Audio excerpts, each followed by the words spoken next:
I'm going to make a prediction. Within the next few years, your website may become one of the least important places people learn about your business.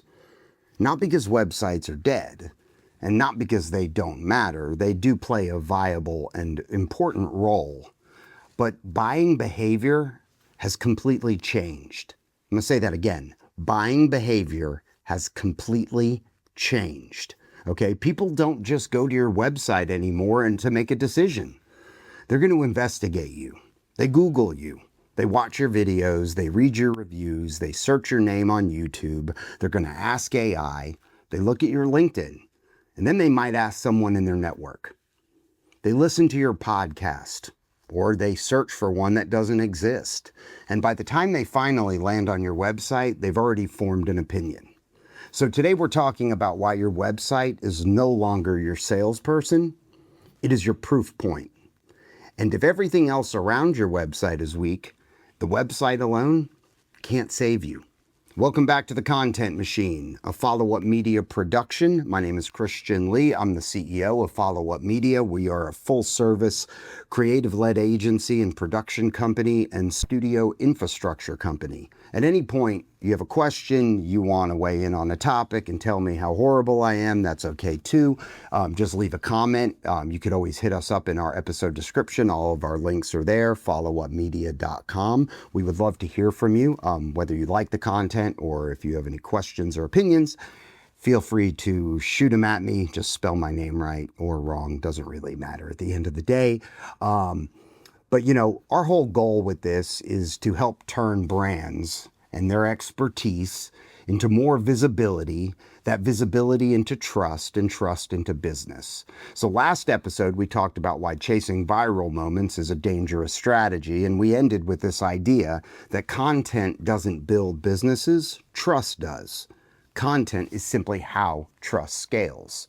Today, I want to answer the natural follow-up question: where does that trust actually get built? And 10 years ago, the answer was simple. It was your website. People would Google your company, click your website, read your about page, scan your services, maybe fill out a contact form. But today, that journey is quite fragmented, okay? People may discover you from a short video, confirm through your reviews, understand you through a podcast, compare you through YouTube, and only then maybe visit your website.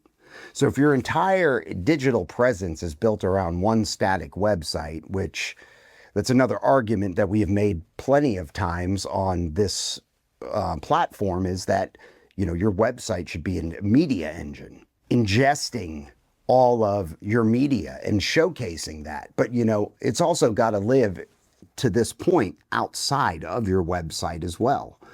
So, you know, one asset can't do the job of everything, of an entire ecosystem. So here's the biggest mistake businesses are still making. They think customers start on their website, okay? They don't. Think about your own behavior.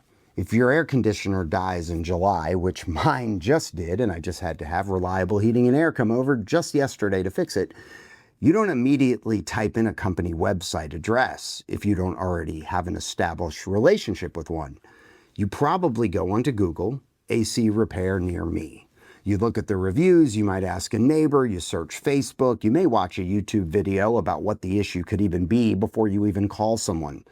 By the time you land on a company's website, you already have a feeling about them. You've seen their rating, you've seen how they show up, you see whether they look active or outdated. And that matters more than you think. Now apply that to a bigger decision. If you're hiring a financial advisor, you're probably not just going to their website and trusting them with your money. You're going to search their name. You may look at LinkedIn. You may watch some videos, and you may listen to how they explain the market and their strategy around investing. You may read reviews or ask a friend. If you're hiring an attorney, same thing. You're not just asking, do they have a website? You're asking, do they seem credible? Do they understand my situation? Do they explain things clearly?